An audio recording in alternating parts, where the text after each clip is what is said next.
Abuse की बहुत तरह के होते हैं। फ़िज़िकल अब्यूज़ जैसे किसी को मारना, किसी को पुश करना, किसी को हिट करना। Then we have emotional abuse, we have sexual abuse, financial abuse भी होता है। मेंटली हम लोग एक स्टिग्मा में है that abuse is only meant for women. ज़्यादातर लड़कियां, द जेंडर स्पेशलाइजेशन जो इसमें ज़्यादातर हाँ। यूज़ होता है कि लड़कियां ज़्यादा एक्सपोज होती हैं to abuse. How comfortable are you with this statement? See एक ये प्रेशर रहता है कि घर ना टूट जाए, अगर मैरिज में अब्यूज़ है तो मैरिज ना टूट जाए, राइट। है ना? Silence is not a choice but it's a survival strategy. जैसे आप किसी को मैनिपुलेट कर रहे हो, है ना? किसी को थ्रेटन कर रहे हो, तो that is emotional abuse. Emotionally आप उनके इमोशन के साथ प्ले आउट कर रहे हो, गैसलाइटिंग कर रहे हो किसी को। अब्यूज सिर्फ फिजिकल नहीं होता है। देर आर एपिसोड्स जहाँ पे एक इंसान मेंटली, वर्बली या फिर इमोशनली हर तरफ से अब्यूज होता है।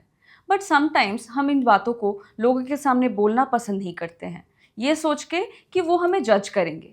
बट पता है कि इसका इफ़ेक्ट कितना गहरा हो सकता है, कितनी तरह से ये हमें इफ़ेक्ट कर सकता है, इनका एक्चुअली क्या हमारे ऊपर इम्पैक्ट होता है, इमोशनली ये हमें कैसे ड्रेन करते हैं। इन्हीं सारे सवालों के जवाब आज हम इस पॉडकास्ट में लेंगे। और हमारे साथ इस वक्त जुड़ चुके हैं स्टूडियो में senior psychiatrist doctor Arun Singh. So doctor, thank you for joining us. Welcome to the show. Thank you for having me here. आज का टॉपिक बहुत ही इंटरेस्टिंग है, बट ऐसा टॉपिक है जो बहुत लोग बोलने के लिए कतरा जाते हैं या फिर मेंशन नहीं करते हैं। हाँ। ये है अब्यूज़ के बारे में। ओके। अब्यूज़ जो फिजिकल, मेंटल, वर्बल तीनों तरीके से होता है और बहुत लोग इससे जूझते भी हैं, बट इसके बारे में बोलना पसंद नहीं करते हैं। They keep it to themselves, carry it silently and suffer from the symptoms. तो मेरा ये पहला क्वेश्चन आपसे यही है कि actually what exactly is abuse?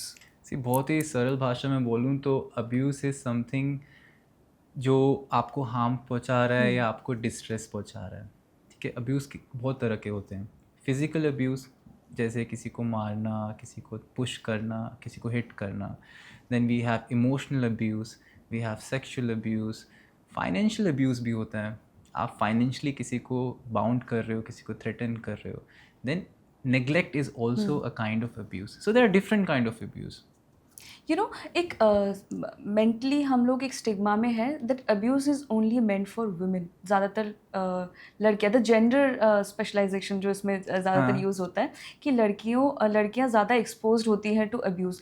How comfortable are you with this statement? See मैं इस चीज़ को तो अग्री नहीं करूँगा कि सिर्फ फीमेल्स को ही अब्यूज़ से गुज़रना पड़ता है। आई थिंक दोनों ही जेंडर अब्यूज़ फील करते हैं, अब्यूज़ एक्सपीरियंस करते हैं अनफॉर्चुनेटली। बट डेफिनेटली हमारी सोसाइटी में, इंडिया में विमेन के लिए बहुत ज़्यादा डिफ़िकल्ट रहता है कंपेयर टू मेन, बिकॉज जैसी सोसाइटी में हम रह रहे हैं। एंड और भी बहुत सारे फैक्टर्स होते हैं विमेन के साथ कि वो साइलेंट क्यों रहते हैं, क्यों किसी को बता नहीं पाते हैं। सी एक ये प्रेशर रहता है कि घर ना टूट जाए, अगर मैरिज में अब्यूज़ है तो मैरिज ना टूट जाए, राइट। है ना? Silence is not a choice but it's a survival strategy. Abuse किसी को भी, कोई भी अब्यूज़ का विक्टिम है, वो चुप क्यों रहता है? क्योंकि वो सर्वाइव करना चाहता है। अगर और अब्यूज़ जनरली क्या होता है कि आपके क्लोज़ रिलेटिव्स, क्लोज़ पर्सन से ही आता है जिस पे या तो आप डिपेंड होते हो। उससे ओपन कप कर पाना बहुत मुश्किल होता है, rather than staying silent is easy. तो इसलिए लोग थोड़े से चुप रहते हैं, बता नहीं पाते। एंड फिर हम लोग क्या करते हैं कि उस चीज़ को नॉर्मलाइज़ करने की भी कोशिश करते हैं। नहीं, शादी में ऐसा होता है, मैरिज में तो ऐसा होता ही होता है। इट्स ओके, हाँ, घर मतलब में ऐसा होता है, don't make a big deal out of it. और फिर विक्टिम को डर भी लगता है कि मैं किसी को बोलूँगा तो कोई मेरी बात को यकीन भी करेगा, मुझे तो ब्लेम नहीं कर देगा। ट्रू। इसलिए बहुत सारे कारण हैं जिसकी वजह से आई थिंक लोग ओपन अप ही नहीं हो पाते और वो साइलेंटली इस चीज़ को कैरी करते रहते हैं। सो डॉक्टर, मेरा नेक्स्ट क्वेरी ये है हाँ। कि जब हम अब्यूज़ के बारे में बात करते हैं, देर आर डिफरेंट टाइप्स जो मैंने पहले ही मेंशन किया। हाँ। Verbal, physical and sometimes mental, emotional, emotional. Sexual, yes. तो ये वेरिएशंस, ये टाइप्स अगर आप एक्सप्लेन करें तो। से फिजिकल अब्यूज़ बहुत स्ट्रेट फॉरवर्ड है। आप किसी को मार रहे हो, किसी को चोट पहुंचा रहे हो, लाइक फिजिकली आप हिट कर रहे हो, that is physical abuse. Emotional abuse जैसे आप किसी को मैनिपुलेट कर रहे हो, है ना? किसी को थ्रेटन कर रहे हो, तो that is emotional abuse. Emotionally आप उनके इमोशन के साथ प्ले आउट कर रहे हो, गैसलाइटिंग कर रहे हो किसी को। सेक्सुअल अब्यूज़ आप बिना कंसेंट के किसी के साथ सेक्सुअल एक्सप्लॉयटेशन कर रहे हो। फाइनेंशियल अब्यूज़, आपका पार्टनर आप पे डिपेंडेंट है, आप उस फाइनेंसिस के अराउंड उसको थ्रेटन कर रहे हो, उससे काम करवा रहे हो, उसको इस पोजीशन में रख रहे हो कि नहीं फाइनेंशियली आप कोई डिसीजन नहीं ले सकते हो, that is a financial abuse. And of course एक तरह का और होता है नेग्लेक्ट, आप जान करके किसी को नेग्लेक्ट कर रहे हो। बच्चों के साथ बहुत होता है, कुछ पेरेंट्स नेग्लेक्ट करते हैं बच्चों को, that is also a kind of abuse. Basically abuse क्या है कि किसी भी तरह का हार्म, किसी भी तरह का डिस्ट्रेस जो आपको हो रहा है, वो एक अब्यूज़ है। सो डॉक्टर, एक बहुत कॉमन सा रीज़न आता है जब लोग अब्यूज़ को लोगों के सामने एक्सप्लेन या फिर डिस्कस नहीं कर पाते हैं। One of them is fear and another is shame. ठीक तो है। इन दोनों का बैलेंस आउट या फिर इन दोनों के बारे में आप क्या बताना चाहेंगे? फियर की वजह से वो नहीं बताना चाहते, बिकॉज उन्हें लगता है अगर मैं बता दूंगा तो शायद मेरे साथ ये कुछ गलत हो जाएगा। बट जब शेम एसोसिएटेड होती है, अगर लेट्स से मेरे को कोई अब्यूज़ हुआ है और I have shame associated with it, तो then it becomes more difficult for me to share it. कैसे कि आपको एक तो सोसाइटी में ये पता नहीं लगने देना चाहते हो कि I as a person I have gone through this, ठीक है। उसके साथ आपकी हाउ वी से इस शेम क्या है ना कि कम्युनल हो जाती है हमारी सोसाइटी में। आपके परिवार की रिस्पेक्ट आपके साथ एसोसिएट हो जाती है। आपको लगता है कि अगर मैं ये चीज़ बाहर आएगी तो मेरे साथ साथ मेरी फैमिली की, मेरे परिवार की भी रेपुटेशन ख़राब होगी। वी से इज्जत, हमारे परिवार की इज्जत खराब हो जाएगी। सो हमारी सोसाइटी में क्या है, एक शेम कम्युनल बन जाती है, जिसकी वजह से अगर मैं बताना भी चाहता हूँ किसी को तो मैं अपने आप होल्ड कर लेता हूँ। सो मैं ही नहीं चाहता कि मेरा घर डिस्टर्ब हो, मेरी मैरिज डिस्टर्ब हो, तो मैं अपने आप को ये रख लूँगा and I will carry it all bye my self. तो इसकी वजह से आई थिंक लोग बताना नहीं चाहते हैं किसी को, हमें इसको अपने अंदर ही रख देते हैं, अंदर ही रख लेते हैं। मैं आपके पेशेंट हिस्ट्री से भी मतलब आप अगर अगर आपका कोई पेशेंट ऐसा हिस्ट्री हो, हर women, every women has a story, not just women actually, मतलब हर किसी का एक कॉमन सा एक्सपीरियंस होता है, आइदर चाइल्डहुड में और फिर अडल्टहुड में, कोई भी टाइम पे, कि they have been exposed to some kind of abuse. तो ऐसा कोई आपके सामने कोई केस आया है? Have you dealt with anything like this? I think I have dealt with a lot of cases जहाँ पे अनफॉर्चुनेटली बहुत लोगों ने डिफरेंट टाइम में different types of abuse they have gone through. Very common is marital abuse. I have seen lot of cases जहाँ पे physical abuse हो रहा है, ठीक है। सेक्सुअल अब्यूज़ भी देखे हैं, इमोशनल अब्यूज़। अगर आप आपका पार्टनर नार्सिसिस्ट है तो ऑन अ डेली बेसिस आपको इमोशनल अब्यूज़ हो रहा है, आपको मैनिपुलेट किया जा रहा है, आपको गैस लाइट करे जा रहे हैं। चाइल्डहुड में जब अब्यूज़ होता है उसके रेपोकेशंस बहुत पुअर होते हैं, उसके रेपोकेशंस आपको अडल्ट लाइफ तक देखने को मिलते हैं, क्योंकि चाइल्डहुड में आप किसी को बता नहीं पाते हो, आपके थॉट प्रोसेस वैसे अलाइन होने लगते हैं, आपकी इनर रियलिटीज़ वैसे अलाइन होने लगती है, एंड उसका इम्पैक्ट आपके फ्यूचर रिलेशनशिप पे, आपके फ्यूचर डिसीजन मेकिंग पे, आपके पूरी लाइफ पे इम्पैक्ट आता है।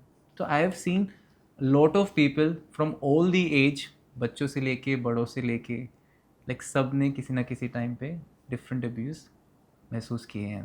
And why do they don't speak about it? मतलब इसका मेन रीज़न क्या होता है, See, अगर हम फियर या शेम? दोनों होते हैं, बट शेम की वजह से आई थिंक ज़्यादा लोग नहीं बताते हैं।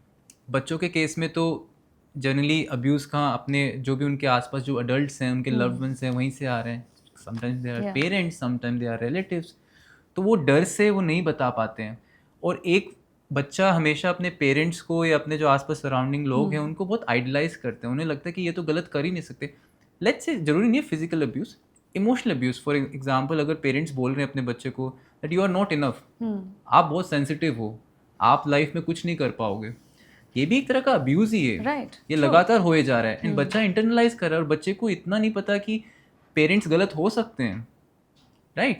फिर वो बच्चा इसी थॉट प्रोसेस के साथ इंटरनलाइज करने लगता है, उसकी आइडेंटिटी ऐसे बनने लगती है, उसके रिलेशनशिप फ्यूचर में भी उसके अराउंड ट्रस्ट इश्यूज आते हैं, वो करियर डिसीजन ढंग से नहीं ले पाता, तो पूरे लाइफ इम्पैक्ट होता है। तो मतलब वो बचपन का एक experience can affect the entire life. Absolutely, I have seen lot of people जिनका चाइल्डहुड में इतना अब्यूज़ हुआ था जिसकी वजह से आज अडल्टहुड में दे आर सफरिंग, और वो हर स्पेयर ऑफ लाइफ, हर एस्पेक्ट ऑफ लाइफ को इम्पेयर करता है। आपके रिलेशन, आपका करियर, आपका सेल्फ रिलेशन, आप खुद से रिलेशन बहुत पुअर हो जाता है।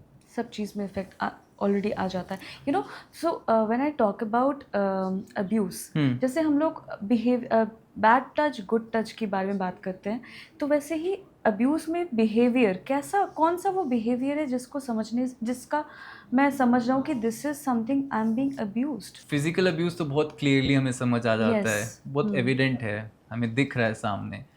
इमोशनल अब्यूज़ को समझना और ये महसूस करना कि हमारे साथ इमोशनल अब्यूज़ हो रहा है, ये थोड़ा डिफ़िकल्ट प्रोसेस है. क्यों? क्योंकि इसमें आपका इनर सेल्फ टारगेट होता है.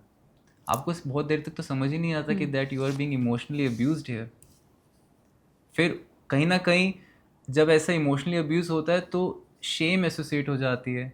फिर आप कोपिंग मैकेनिज्म करने लगते हो कि शायद मेरे में तो कोई कमी नहीं है, शायद मैंने ही कुछ गलत किया होगा तभी वो मेरे साथ ऐसा कर रहा है. राइट? मतलब वो खुद को ब्लेम तो करना. खुद को ब्लेम वाला एंगल ज़्यादा हो जाता है यहाँ पे, सेल्फ डाउट होने लग जाता है. तो इमोशनल अब्यूज़ को सही टाइम पे समझना ही बहुत बड़ी बात है. आपको बहुत लेट समझ आता है. आप एक नार्सिसिस्ट पार्टनर के साथ रह रहे हो, आपको बहुत टाइम तक तो पता ही नहीं लगेगा. बट देन आपको पता भी लगेगा, then you will doubt yourself. Right, you know, after a point of time उसको इंसान एक्सेप्ट भी शायद कर लेता है कि मे बी हाँ, आई एम एट फॉल्ट. वो उस प्रोसेस के अंदर इतना इन्वॉल्व हो जाता है कि वो खुद को डाउट करने लगता है. उसे लगता है मेरी शायद गलती है, सामने वाले की तो कोई गलती नहीं, शायद मेरे में भी कोई कमी है. तो इतना इंटरनलाइज हो जाता है, आपको पता ही नहीं लगता और आपका इनर सेल्फ पूरा डिस्टर्ब हो जाता है. तो बहुत बहुत emotional abuse sometimes can be more dangerous than physical abuse. You know, there comes my next question हाँ. कि ये जो अब्यूज़, मतलब जो भी डिफरेंट टाइप्स ऑफ अब्यूज़ है, इसका मेंटल हेल्थ पे कितना इम्पैक्ट पड़ता है और इसके मतलब साइंस कैसे दिखते हैं? मतलब अगर कोई इंसान अब्यूज्ड हुआ है, उसका बिहेवियर कैसे चेंज हो जाता है? बहुत स्ट्रॉन्गली इम्पैक्ट करता है. जैसे मैंने बोला कि अगर चाइल्डहुड अब्यूज़ है, चाहे वो किसी भी तरह का हो, उसका इम्पैक्ट अडल्टहुड पे आता ही आता है. जितना सीवियर अब्यूज़ हो रखा है उतना सीवियर उसका इम्पैक्ट आता है. और आपका नेक्स्ट क्वेश्चन था कि क्या साइंस है? सी, अब्यूज़ हुआ है तो कहीं ना कहीं ट्रॉमा रहेगा. राइट? राइट. अगर ट्रॉमा रिजोल्व नहीं हुआ तो उसके रेपरकशंस अडल्टहुड में आएंगे ही आएंगे. एग्जाम्पल, अगर लेट्स से किसी बच्चे का चाइल्डहुड में अब्यूज़ हुआ है, सो बड़े होते होते उनका नेचर कैसे चेंज हो सकता है. Just give you an example. People pleasing, है ना, बहुत फ्रीक्वेंटली अपोलोजाइज करने लगते हैं. ठीक है, खुद की नीड्स को एक्सप्रेस करने में उनको बुरा लगता है, उनको शर्म आती है. राइट? खुद की सेल्फ वर्थ बहुत कम होती है. हमेशा इस चीज़ में वो इन्वॉल्व रहते हैं कि सामने वाले को कैसा फील हो रहा है, सामने वाले को बुरा तो नहीं लग रहा है. They are always so hyper vigilant. Trust issues हो सकते हैं. अपने आज के रिलेशनशिप में, अडल्टहुड रिलेशनशिप में वो ट्रस्ट नहीं कर पा रहे हैं. क्यों? क्योंकि बचपन में ऐसा ट्रॉमा हो रखा है जो आज तक रिजॉल्व ही नहीं हुआ. So these are very common subtle signs. ऐसा नहीं है कि बहुत ड्रामेटिक कुछ होने वाला है, बट ये छोटे छोटे सटल साइंस है जिससे आप कह सकते हो कि yes, there is some trauma जो आज तक रिजॉल्व ही नहीं हुआ है. ट्रू. यू नो, एक इंसिडेंट जैसे अगर हम एक्सप्लेन करें इस टाइम पे कि मिडिल क्लास फैमिली या फिर कॉमन फैमिलीज इन इंडिया, यहाँ पे अगर कोई गर्ल चाइल्ड अपने पेरेंट्स को भी जाके बोले ना कि आई हैव बीन अब्यूज्ड और physically I have been targeted by someone, तो पेरेंट्स बोल देते हैं कि अरे तुम मत सोचो, ये वैसा कुछ नहीं है, यू आर ओवर थिंकिंग. तो उस बच्चे के ऊपर ना ये इतना इफेक्ट इतना गहरा हो जाता है कि कभी वो ओपन अप ही नहीं कर पाते. तो इसके लिए अगर आप कुछ बताना चाहिए कि ये कितना इम्पैक्टफुल है. बहुत ज़्यादा डेंजरस है. नंबर वन, एक तो अब्यूज़ हुआ है. एक बच्चा आके हिम्मत इकट्ठी करके आप तक रीच आउट करके आपको बताने की कोशिश कर रहा है. आप उसको वैलिडेट नहीं कर रहे हो, आप उसको एक्सेप्ट नहीं कर रहे हो, आप उसको बोल रहे हो कि नहीं ये बहुत छोटी सी बात है, या आप उसको एक्सेप्ट नहीं कर रहे हो. तो इससे क्या हो रहा है ना कि आप बच्चे के इनर जो ट्रस्ट है ना, आप इनर सेल्फ बच्चे का उसको ही डिस्ट्रॉय कर रहे हो. That child is like, child starts questioning themselves कि क्या ये इतनी बड़ी बात नहीं थी कि जिससे मेरे को रीच आउट करना चाहिए था. क्योंकि उसके मन में तो बहुत बड़ी बात थी तभी उसने रीच आउट किया. या फिर शायद उसको लग जाता है कि सपोर्ट सिस्टम है ही नहीं. सपोर्ट, उसको तो यही लग रहा था कि शायद ये मेरे सपोर्ट सिस्टम है, मैं इनको रीच आउट करूंगी, मैं उनको बताऊंगा या बताऊंगी कि शायद मेरे साथ ये गलत हुआ है. बट पेरेंट्स जब उसको नेग्लेक्ट कर देते हैं, उसको डिसमिस कर देते हैं, तो वो रिजॉल्व ही नहीं हुआ है वो. और उसका इम्पैक्ट बहुत ज़्यादा बुरा होता है जब वो अडल्ट में जाते हैं. आई have scene two types of patients, right? Abuse हुआ है लेकिन उसको रिजॉल्व कर पाए हैं, उसको किसी ने सुना है, तो वो उससे रिकवर हो जाते हैं। सेकंड इज़ अब्यूज़ हुआ है लेकिन आज तक वो कभी रिजॉल्व ही नहीं हुआ है ट्रॉमा। वो बेचारे पूरी लाइफ वो जूझते रहते हैं अलग अलग तरीक़ों से, रिलेशनशिप में स्ट्रगल कर रहे हैं, अपने आप से स्ट्रगल कर रहे हैं, डिप्रेशन है, एंजाइटी है। These are all the science of unresolved trauma. So, you know, why it is so difficult to accept the fact कि I have been abused or someone जिनको मैं जानती हूँ that person has been abused. Why ये इतना बड़ा stigma है? सी accept कर पाने, अगेन डिपेंड्स कि कौन सा अब्यूज़ हो रहा है। फिजिकल है, आपको दिख रहा है, बहुत रॉकेट साइंस नहीं, आपको समझ आ रहा है कि हाँ भाई मेरे को अब्यूज़ हुआ है। इमोशनल अब्यूज़ बहुत मुश्किल है समझना, आपको बहुत टाइम लग जाता है। और उस प्रोसेस के अंदर कहीं ना कहीं आप अपने आप को क्वेश्चन करने लगते हो, मेरी गलती है क्या, मैंने कुछ किया होगा, वो तो ऐसा नहीं है, मेरा पार्टनर तो ठीक ही है, मेरे पेरेंट्स तो बहुत अच्छे इंसान हैं, राइट? तो आप खुद की जो इमेज है, खुद की जो आपकी एसोसिएशन है, आप उससे बहुत दूर चले जाते हो उस टाइम। तो इसलिए वो एक्सेप्ट करवाना बहुत ज़्यादा मुश्किल है, राइट? तो यू नो दोज जो चाइल्डहुड में they have been exposed to sexual harassment और may be a different type of word for abuse, उनके लिए लाइफ में सब कुछ बहुत चैलेंजिंग हो जाता है। तो ऐसे मोमेंट पे you know what is the best thing they can do for themselves? It's one of the worst thing that could happen to anyone, right? Sexual abuse के अंदर अगेन अगर आप फैक्ट्स देखोगे तो मैक्सिमम जो अब्यूज़ हो रहा है सेक्सुअल, वो आसपास फैमिली मेम्बर्स के अराउंड ही यस हो रहा राइट है। True. Those are the main perpetrators, right? अगर बच्चा ओपन अप भी होता है हिम्मत करके, तो फैमिली उसको बाहर नहीं आने देती है। क्यों? क्योंकि उनकी रेपुटेशन स्टेक पे होती है, उनकी फैमिली की रेपुटेशन, फैमिली की इज्जत, वो सारी प्रायोरिटीज़ बन जाती है। बच्चा प्रायोरिटी नहीं बन पाता है उस टाइम। सो अगेन हमने जैसे डिस्कस किया, अब्यूज़ हुआ है, बच्चे ने ओपन अप किया लेकिन उसको डिसमिस कर दिया। तो उस प्रोसेस के बाद वो बच्चा कभी ओपन अप हो ही नहीं पाता है, वो उस पोजीशन में नहीं आ पाता है कि कभी मैं जाके किसी से हेल्प सीख भी करूं, राइट? एंड फाइनली अगर वो सीख भी करता है तो बहुत टाइम हो जाता है, इतने टाइम तक वो अनरिजॉल्व ट्रॉमा से गुजर रहा है एंड वो अनरिजॉल्व ट्रॉमा उसके लाइफ के हर इंपॉर्टेंट चीज़ को डिक्टेट कर रहा है। तो तब तक बहुत देर भी हो जाती है। And again as I mention, very high chance of having depression, anxiety, trust ऐसे इश्यूज। बच्चों में Yes, and they struggle with the relationship at all. They struggle with the relationship a lot. And of course, अगर आप किसी भी like if you talk about marriage, intimacy, physical intimacy is there and it should be also there. Absolutely. But जिनके साथ कभी sexual abuse हो रखा है, उनको कितनी difficulties आती है to become intimate with their partner. True. So आप सोचिए कितने levels पे वो struggle कर रहे हैं because childhood में they were being abused. एक ट्रॉमा, एक ट्रॉमा लाइफ रह टाइम जाता है, ट्रॉमा एक उनके लाइफ पास टाइम रह ट्रॉमा जाता रह है। जाता है। एंड इसे रिजॉल्व करना, इसे बाहर आना बहुत ज़रूरी है एंड बहुत मुश्किल है। True true. यू नो एक मतलब सब रीजंस के बीच में एक बहुत कॉमन सा रीज़न हम हमेशा उठ के आया है, वो है कि जब कोई बच्चा अपने पेरेंट्स को देखता है ना कि दे आर फाइटिंग, वो एक दूसरे को मार रहे हैं, लड़ रहे हैं, जो कि आजकल बहुत ज़्यादा कॉमन हो चुका है।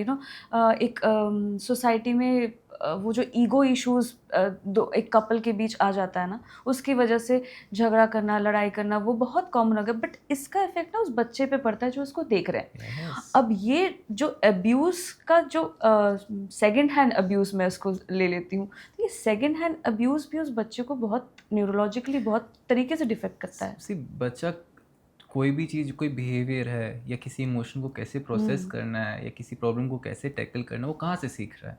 वो पेरेंट्स से सीख रहा है। सबसे बड़ा एक्सपोजर तो घर में जो चीज़ें हो रही है बच्चों के लिए वही है। बच्चा स्कूल में पढ़ता है, एकेडमिक्स आर डिफरेंट, बट जो डे टू डे जो स्ट्रगल्स हैं, day to day emotion process करना है, डे टू डे बिहेवियर है, वो सब कहाँ से सीख रहा है? अपने पेरेंट्स से मैक्सिमम, बिकॉज सबसे ज़्यादा एक्सपोजर वहाँ से है।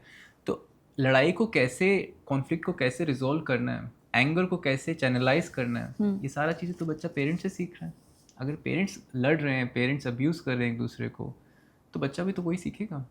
फिर उस चीज़ के लिए, वो चीज़ उसके लिए बहुत नॉर्मलाइज हो जाती है कितने ऐसे इंस्टेंस है कि अगर एक फैमिली की डायनेमिक्स अगर डिस्टर्ब्ड है तो बच्चे के लिए वो चीज़ नॉर्मलाइज हो जाती है। अगर मेरे पेरेंट्स लड़ते आए हैं हमेशा से, मैंने उनको लड़ते हुए देखा है, तो चिल्लाते हुए देखा है, एक दूसरे को फिजिकली अब्यूज़ करते हुए देखा है, तो वो कहीं ना कहीं मेरे मन में वो चीज़ नॉर्मलाइज हो जाएगी, शायद ऐसे ही नॉर्मल है, राइट। वर्सेस एक बच्चा जिसके पेरेंट्स बहुत अच्छे से कॉन्फ्लिक्ट रिजॉल्व करते हैं, कभी फिजिकली कोई अब्यूज़ नहीं हुआ है, कोई इमोशनल अब्यूज़ नहीं है, उस बच्चे की दुनिया बिल्कुल अलग है। अब सपोज करो एक वो बच्चा एक ये बच्चा, दोनों if they start living together, how difficult it is for them. For one person this is normal, for one person that is normal.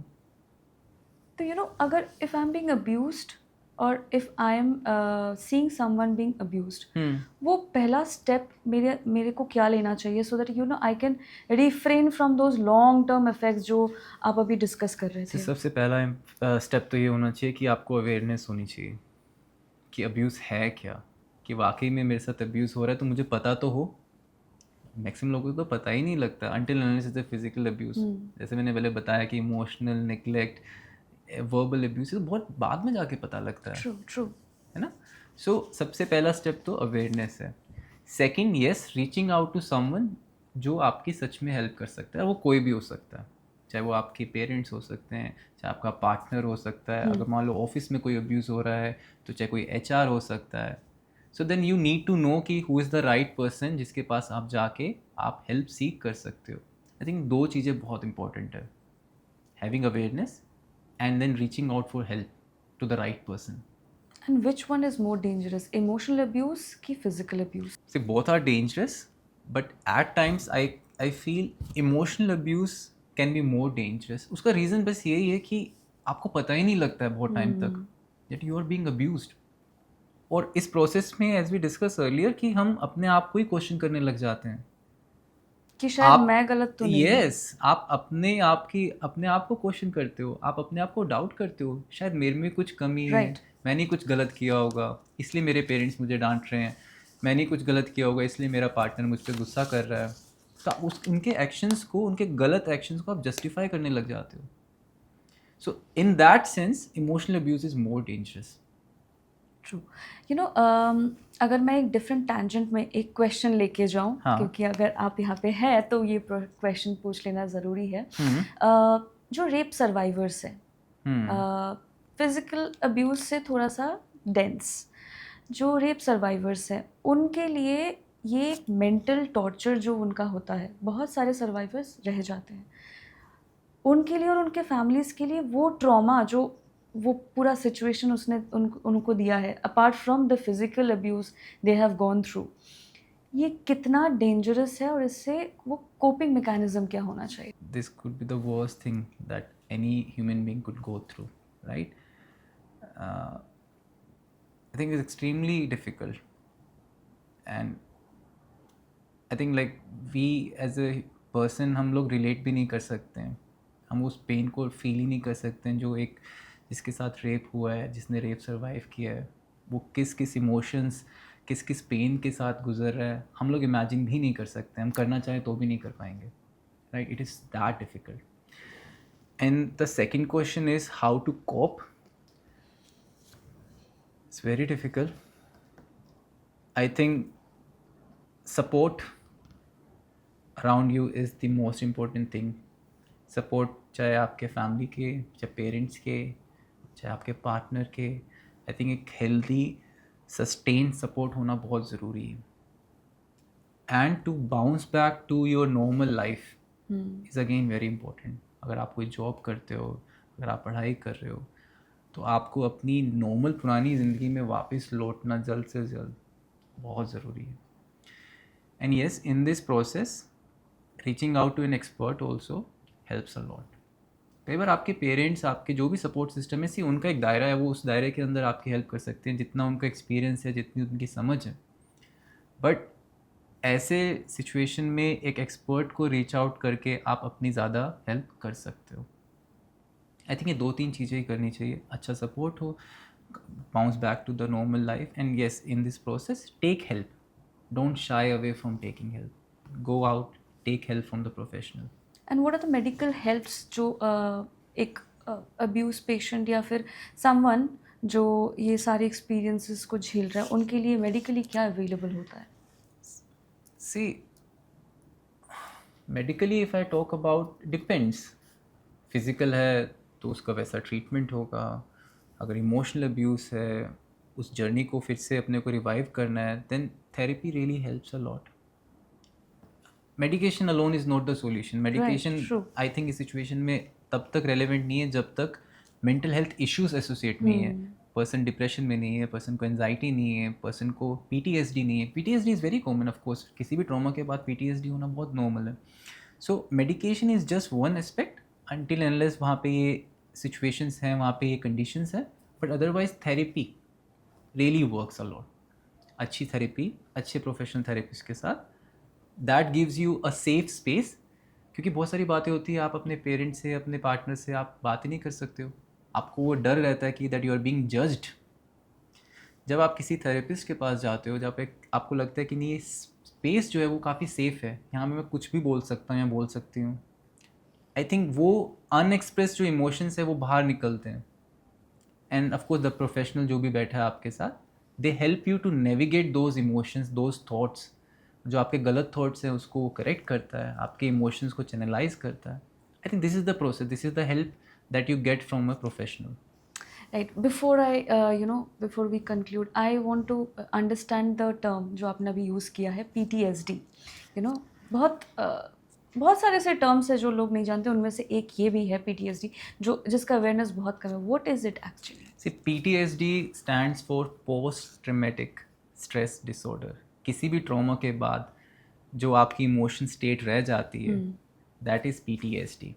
PTSD किसी की वजह से भी हो सकता है, किसी भी ट्रॉमा की वजह से. फॉर एग्जांपल किसी का कार एक्सीडेंट हुआ तो उसको PTSD हो जाएगा कि नेक्स्ट टाइम कार में बैठने में डर. फॉर एग्जांपल अभी गुजरात में जो प्लेन क्रैश हुआ था, Yes, right. There was one survivor.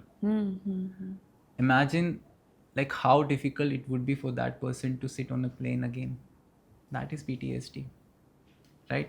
If there is a rape survivor, again PTSD. So PTSD is anything that post-trauma, the emotional state that you are in is post-traumatic stress disorder.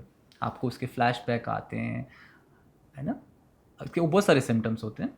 Can this actually be so serious कि वो इंसान Yes, अपना उसके life of and course करने की कोशिश it can be very like impairing, like आपके हर area of life, like आपकी डेली फंक्शनिंग, आपके रिलेशनशिप, आपकी परफॉर्मेंस, आपका मेंटल स्टेट, affects you सब from all the सब ways. इम्पेयर कर सकते हैं. सोल्जर्स में कितना PTSD होता है. सपोज 6 सोल्जर्स थे, 5 नहीं सर्वाइव करा, कोई एक बच जाता है. So that is PTSD. I used to think that this is actually phobia of, No, absolutely. This is PTSD is a real thing. It's a post traumatic stress disorders. और वो ट्रॉमा किसी चीज़ का भी हो सकता है. It's a real thing and it's very difficult to come out of this. Can you actually come out of this? Yes, people do. It takes time. And medication alone is not the solution for this. Therapies Therapy, along yes. with it. Therapy has to be there. And families का क्या कितना role इसमें होता बहुत है? Important है. किसी भी मेंटल किसी भी तरह का मेंटल सपोर्ट के लिए फैमिली अच्छी इन्वॉल्व होना, फैमिली का अच्छा सपोर्ट होना बहुत ज़रूरी है. आपकी रिकवरी बहुत जल्दी होती है, आपकी हेल्थ बहुत जल्दी होती है. It's very important. And अगर मैं I'm trying to conclude but I don't feel like there are so many questions I have. लड़कों के लिए अपना ये अब्यूज़ या फिर अपने अंदर ऐसा कोई एक्सपीरियंस एक्सप्लेन करना ज़्यादा डिफ़िकल्ट हो जाता है. लड़कियां इमोशनली चीज़ों को ज़्यादा बता पाती हैं, दिखा पाती हैं rather than men. If you can shed some light on this particular topic. I think मैं पूरे इस चीज़ पे मैं अग्री नहीं कर पाऊँगा कि लड़कों के लिए आसान है या लड़कियों के लिए आसान है. जब बच्चे होते हैं आई थिंक इक्वली रहता है सबके लिए, चाहे वो लड़का हो चाहे वो लड़की हो. अडल्टहुड में मुझे ऐसा लगता है कि हाँ, बिकॉज मेन के अराउंड एक माचो इमेज उनको सस्टेन करना ज़रूरी है to live in the society. आदमी या मेन वो कमज़ोर नहीं दिख सकते हैं. अगर उनका अब्यूज़ भी हो रहा है तो वो कंफर्टेबल ही नहीं हो पाएंगे कि वो बताने के लिए. एग्जाम्पल, लेट्स से एक मैरिड कपल है, राइट?